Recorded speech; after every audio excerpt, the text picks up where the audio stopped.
I never know exactly what to say on Good Friday when I stand up here. If I'm supposed to say Happy Good Friday, because that doesn't seem to fit, right? As the candles are dimming and the lights are turned off. It's kind of a strange night, I think, for the believer. It's a strange night as we call it Good Friday because it's our only hope. And yet on it, the Son of God was killed for you and for me. I want to ask you a question. Have you ever felt like something was wrong, but you just didn't know what it was? Feel that way? You knew something was wrong. You just didn't know what it was. I know right now some of you are thinking, I know what's wrong. It's the basketball upstairs.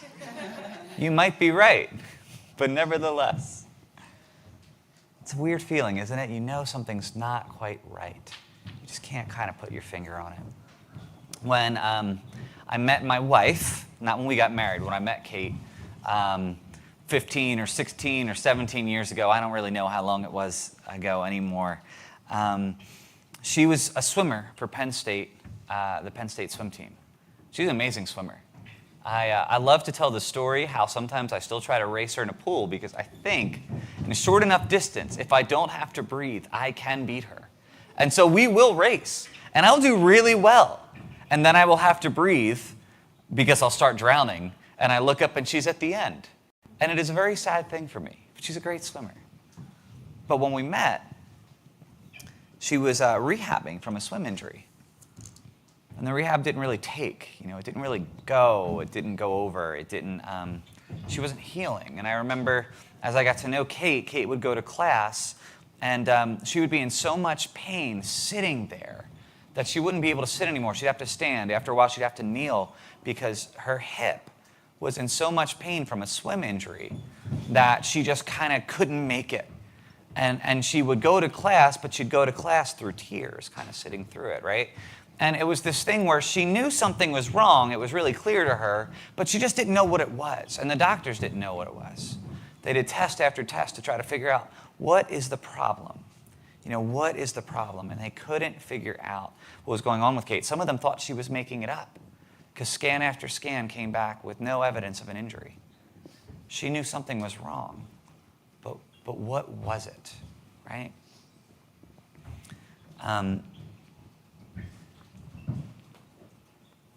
Kate later went to a doctor who said, has anyone ever tried an ultrasound on your hip? She said no. They tried it, and he said, all of the tissue in your hip attachment has been shredded. It's just torn up. No wonder you can't swim.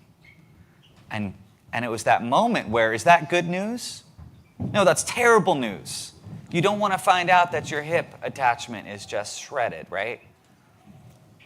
But sometimes it really helps to know what's going on, doesn't it? To be able to name the problem helps you eventually get to a solution. Friends, I think that all of us in our lives have often at times had this sense like something was wrong. Like something just wasn't quite right. Something was not the way it was meant to be. And we have this from an early age. I actually still remember the first time I ever felt lonely. I watched my best friend who was going to a different school. We had just kind of finished our kindergarten school. We were going separate ways. And I watched his car pull out of my driveway. He was the first friend I ever had over. And I watched him pull out, and I thought to myself, I'm never going to see him again. And I felt profoundly lonely for the first time.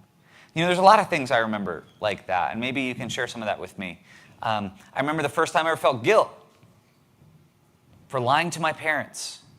I remember lying. I don't remember what it was. It was very stupid. It was very small and little. But man, the guilt ate me. It ate me.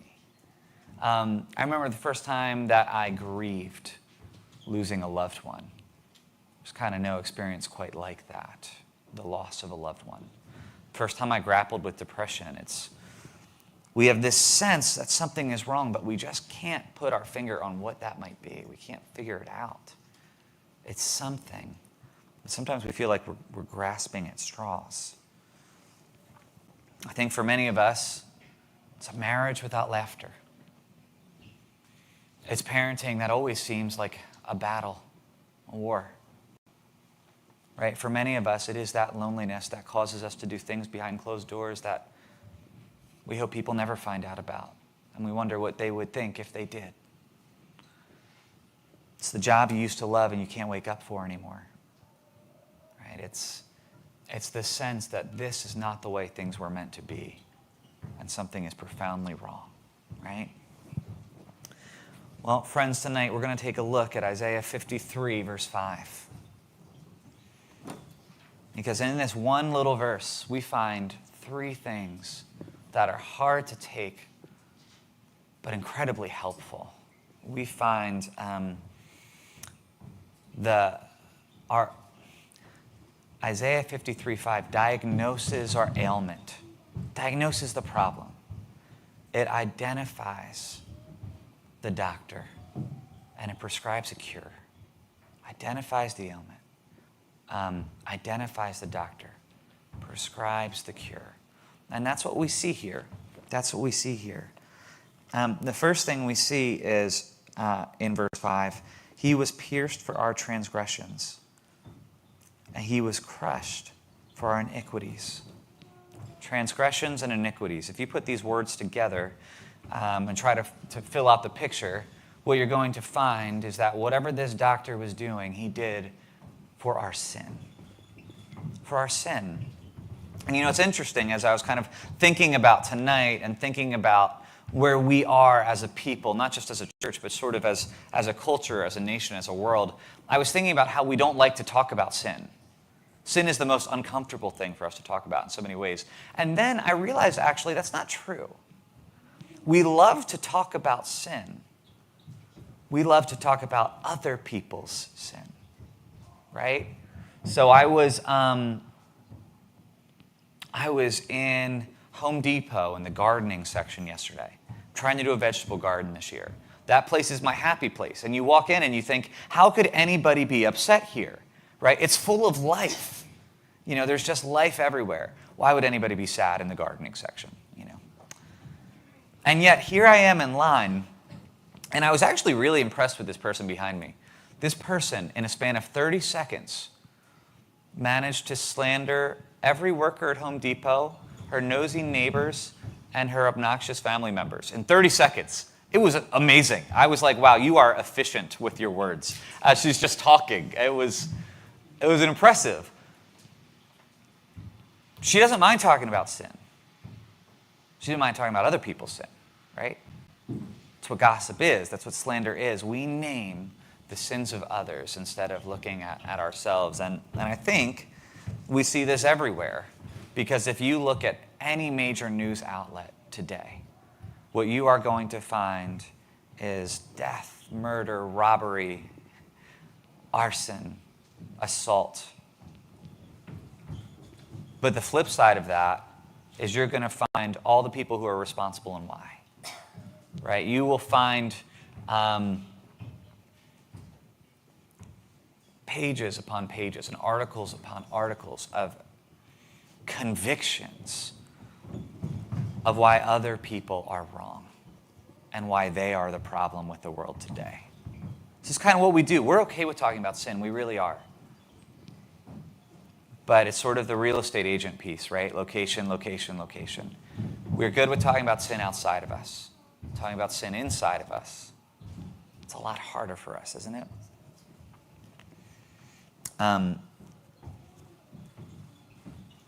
But it matters. It matters. And so we had an Easter egg hunt this morning. And you ever see the resurrection eggs? You get like an empty dozen egg thing, and every Easter egg has something about the story of Jesus in it. It's really sweet. It's beautiful. There's the crown of thorns, right? There's cinnamon to represent spices. One of them's empty because, Jesus rose, right? So it does sort of Holy Thursday, like the meal, all the way through Sunday. It's the whole Easter set. It's really kind of this beautiful thing. And there were 3 kids. It was Tripp and his 2 cousins. And one of the kids, who happened to be mine, was not interested in this at all. And he loves it in other years, but he was just done. He was done. He was like, I want to play chess. I want to find eggs. I want to eat candy. These are the things I want to do. This is in the way. And so as we're doing it, he has an egg, and there's a rock in it, and he's shaking it while my sister-in-law's talking, and I take I hold his hand gently, and I say, we're not going to do that. We're going to listen. And he takes his hand out, and he shakes it, and there's a rattling. And so I take the egg. I say, we're not going to do that. For the next 10 minutes, I tell you, my little guy was climbing all over me, trying desperately to take the egg. He knew something was wrong. But what he thought was wrong was my behavior. Really, it was what was going on in his heart. So what do? Well, after it was over, we went and we sat and we went through the Easter eggs together. Because I knew what he needed. He needed Jesus, right? Well, friends, that's what our text tells us today. It tells us that our ailment is not something outside of ourselves.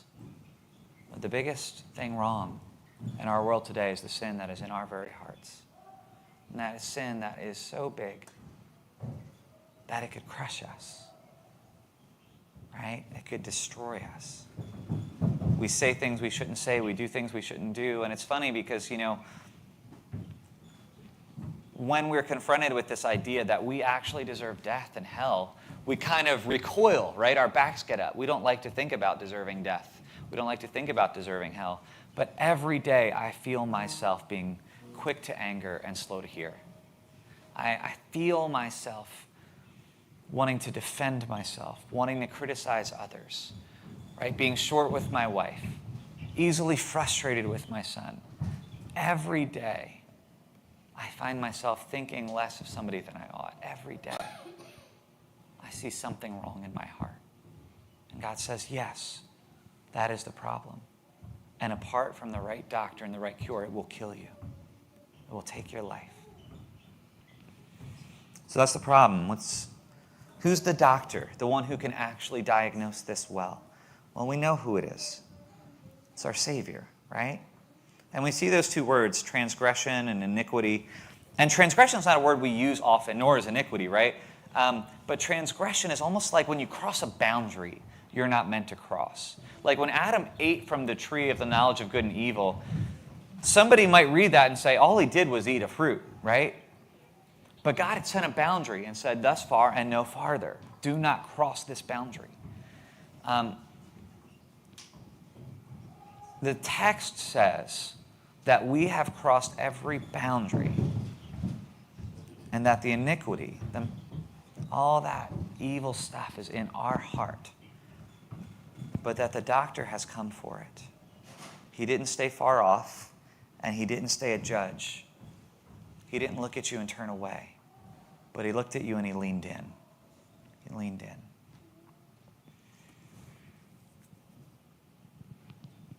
I started with a question. Have you ever felt like something was wrong, but you just didn't know what? I want to take that question sort of a level lower. Have you ever known that the problem was in you and you just didn't know what to do about it? Have you ever known there's something wrong with you and you didn't know what to do? I've told this story before, but when I first gotten on a church staff, my last church, I remember going through a pretty serious depression. I was questioning my faith and questioning ministry and questioning everything. And I remember I was so ashamed of who I was and what was going on in me that I did not want to tell my boss and my pastor. I didn't want to talk to him about it. And, it was interesting because I felt like he had been pulling away. Like I felt like there was this distance between me and my pastor, who was also my boss. This funny thing, right? I felt like there was this distance growing. I felt like he wasn't actually that interested in me anymore. I felt like he was almost saw something he didn't like in me and was turning away. And I remember when I finally told him I was struggling with depression and it was affecting my work and I was questioning ministry, I remember what happened was the opposite of what I expected. Instead of backing up and thinking, who are you? This man leaned in. And it was almost like all that distance that I felt, he covered in one moment. Because for me, this pastor was not the kind of guy who was there when things were good, but gone when things were bad. Actually, when things were bad, he leaned in a little closer. And I think that's what we see in Jesus, right? For me, I knew the problem was in me, and I felt shame at what others would think. But with Jesus, he knows what our problems are, and he's not surprised, and he doesn't shrink back, but he steps in closer. And it says this, he was crushed for our iniquities, right? He was pierced for our transgressions, all these things. By his wounds we are healed. And that just seems like such a weird thing. Like, if it's our transgressions and our iniquities, why is he the one that's crushed? How does that actually work? And I was thinking about it, and it's almost like this. Imagine there is a king face to face with a rebel, right? There's a king, and there's this rebel who's a traitor, who rebelled against his rule. And there's a court case going on, and there's a judge. And the judge says, I find you guilty of rebellious behavior. I find you guilty of rebelling against the king. Well, that's what the scripture says about us. We are rebels against the king, against God himself. We should love him, right? But instead, he takes the egg with the rock, and we find ourselves just wanting the rock and not listening to him, right? We're rebels. And the judge says guilty. And the sentence is death. Death by firing squad. And they bring in the marksman. And the rebels march to the end of the range. And the judge says, ready. And you cringe because you know what's about to come. And he says, aim. And you brace because you know what's coming. But then the king himself steps off the throne. And he walks to the end of the range. And he puts his arms around you and covers you. And he looks at the judge, and the judge looks at him. And he nods. And the judge says, fire. And they do.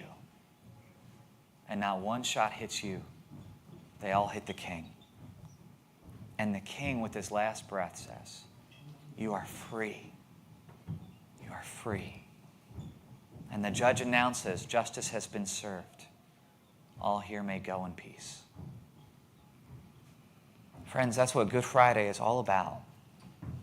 That the sin that should cost us our lives has been covered by the blood of another. That another has wrapped his arms around us. And he himself has called out fire. But when the bullets came, they hit him instead. Because on the cross, Jesus took your sin and mine and let the judgment that was ours fall on him instead. And that's what we remember on Good Friday. And that's our hope on Good Friday.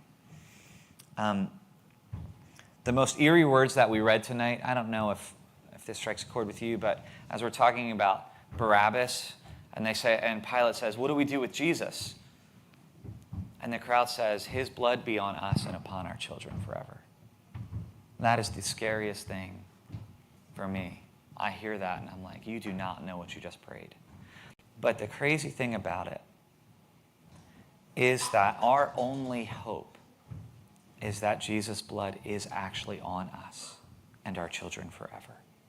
That what they cried out in mockery is our greatest hope. That Jesus' blood would cover us. And that we would go free.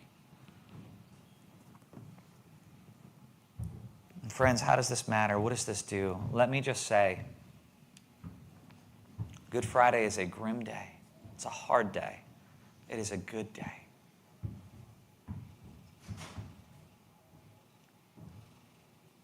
And I've wondered at times, why does it have to be so severe?